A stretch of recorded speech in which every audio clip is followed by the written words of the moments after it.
Hello friends, I'm கிரிஸ்டியர்லி. இந்த video என்னென்னா நம்ம வந்து எஸ்விஜியில் ஒரு மெக்கானிக்கல் ப்ரொடக்ஷன் பார்த்துருந்தோம். எப்படி நம்ம மேனுவலாக யாராவது வந்து எப்படியாவது ஆப்ரேட் பண்ணாங்கன்னா நமக்கு எப்படி பிரேக்கர் ட்ரிப் ஆகும், சிஸ்டம்லேருந்து ஆர்க் வரக்கூடியது எப்படி தடுக்கலாம், அந்த மேனை வந்து காப்பாற்றணும்.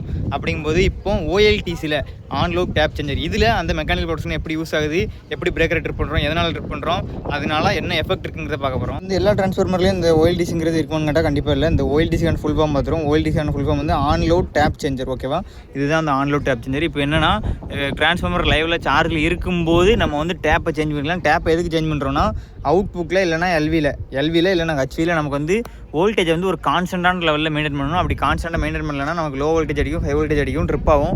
அதனால் நம்ம அந்த ஆன்லோட் டேப் சேஞ்சர் வந்து ஆட்டோமேட்டிக்காக வச்சுருப்போம். இது வந்து ஏவிஆர் ரிலே வச்சுருப்போம்.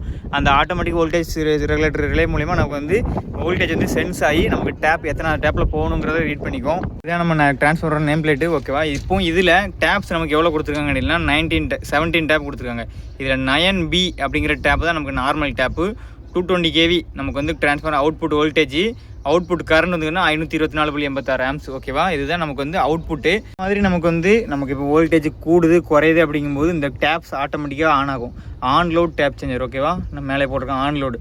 லோடு ஆனில் இருக்கும்போதே டேப் சேஞ்ச் ஆகும். ஓகேவா, இதுதான் ஆன்லோட் எக்யூப்மெண்ட்ஸ்னு சொல்லுவோம்.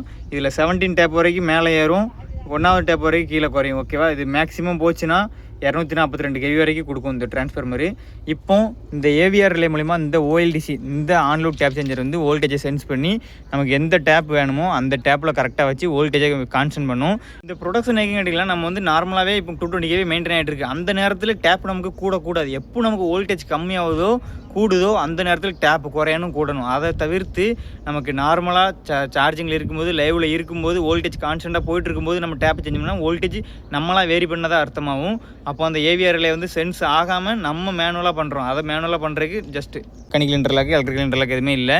இப்படி யாராவது லைவில் இருக்கும்போது நமக்கு 2 டோர் இந்த டோரை ஓப்பன் பண்ணி நமக்கு வந்து இந்த டேப்பை வந்து ஓஎல்டிசி இருக்கா, இதுதான் ஓஎல்டிசி. இந்த டேப் சேஞ்சரில் ஆன்லோக் டேப் சேஞ்சரில் நமக்கு இதுதான் ஹேண்டில். இந்த ஹேண்டில் மூலிமா நம்ம ஹேண்டில் போட்டு சுற்றினோம்னா டேப் ஆட்டோமேட்டிக்காக சேஞ்ச் ஆகும். ஓகேவா, இப்போ அதுக்கு என்ன ப்ரொடக்ஷன் வச்சுருக்கோங்கிறத பார்க்க போகிறோம். நமக்கு இதுதான் அந்த ஓஎல்டிசி ஆன்லோட் டேப் சேஞ்சரில் இருக்கக்கூடிய மெக்கானிசம். ஒரு மோட்டர் இருக்கும், ஒரு ஸ்டெப் டவுன் ட்ரான்ஸ்ஃபார்மர் இருக்கும்.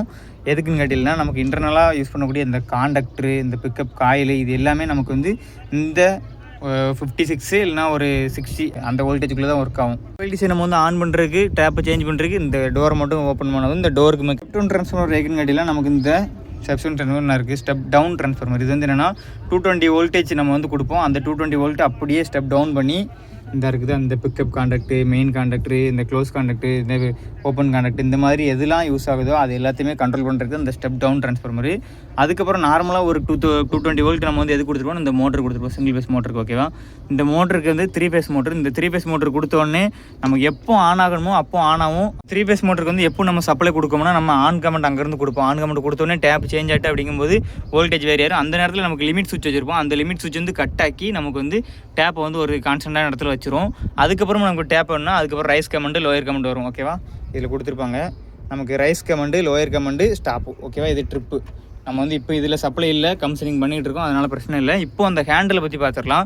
இப்போ நமக்கு இதில் ஆட்டோமேட்டிக்காக ஆனில் இருக்குது. அந்த நேரத்தில் நம்ம வந்து அந்த ஹேண்டில் மூலிமா நார்மல் டைமில் யாரும் வந்து போட்டுறக்கூடாது. ஏன்னா இதில் வந்து மெக்கானிக்கல் இன்டர்லாக் எதுவுமே இல்லை. அப்படியே பண்ணிட்டாலுமே நமக்கு வோல்டேஜ் டிஃப்ரென்ஸு வேறு யாரும் லோடு எது இருந்துச்சுன்னா ஹை லெவலில் இருந்துச்சுன்னா நமக்கு லோடு எடுத்துக்கக்கூடிய லோடு வந்து சடனாக வெடிக்கிற கூட வாய்ப்பு இருக்குது. அந்த ஹேண்டிலை கையில் எடுத்துக்கலாம். ஹேண்டில் போடக்கூடிய இடம். ஓகேவா, இது ரைஸு லோயர். ஓகேவா, இப்போ நான் உள்ளே சொருகும்போது உங்களுக்கு சவுண்டு கேட்டிருக்குன்னு நினைக்கிறேன். ஓகேவா, இந்த லிமிட் சுவிட்ச் எங்கே கட் ஆகுதுன்னு பார்த்தீங்கன்னா நான் போடும்போது கட் ஆகுது. அப்போ இது வந்து ஒரு என்ஓ காண்டக்ட். ஓகேவா, இந்த என்ஓ காண்டக்டில் எப்போ நான் மேனுவலாக போடுறனோ இப்போ இதில் தான் இந்த காண்டக்ட் தான் அது. இப்போ நான் இதில் போடும்போது இது மேலே தூக்கிடும். உள்ளே நமக்கு அந்த ராடை உள்ள ஹேண்டில் வைக்கும்போது அந்த நேரத்தில் இது எப்படி ஆக்ட் ஆகுது பாருங்கள். என்ஓவாக இருக்கிறது நார்மலாக க்ளோஸ் ஆகி நமக்கு வந்து அதை பிரேக்கரில் சீரியஸாக இந்த காயில் வந்து எடுத்துருப்போம். இந்த சுவிட்சை வந்து பிரேக்கரோட ட்ரிப்பிங் காயிலுக்கு சீரியஸாக எடுத்திருப்போம். அப்படிங்கும்போது எப்போ இந்த இது வந்து பேரலாக எடுத்திருப்போம், இந்த காண்டக்டை நம்ம சீரியஸாக எடுத்திருப்போம், ட்ரிப்பிங் காயிலில் பேரலாக எடுத்திருப்போம். அப்படிங்கும்போது நம்ம இதை ட்ரிப் பண்ணாலும் இதை நம்ம ஹேண்டில் போட்டாலும் 220 kVயில் இருக்கக்கூடிய SF6 சர்க்யூட் பிரேக்கர் வந்து நமக்கு உடனே ஆப்ரேட் ஆகி நமக்கு இதை ட்ரிப் பண்ணி விட்ரும். இந்த சிஸ்டமை ஐசோலேட் பண்ணிடும். இதே மாதிரி தான் எல்விலையும் நமக்கு ஹச்விலையும் ட்ரிப் பண்ணணும், எல்விலையும் ட்ரிப் பண்ணணும். 2 சுவிட்ச் வச்சுருக்காங்க. உங்களுக்கே தெரியும்னு நினைக்கிறேன். இதில் மேலே இருக்கும் 2 சுவிட்ச் இருக்குது. 2 சுவிட்சுமே ஆக்ட் ஆகும். நம்ம 2 சுவிட்சாக யூஸ் பண்ணிக்கலாம். ஓகேவா?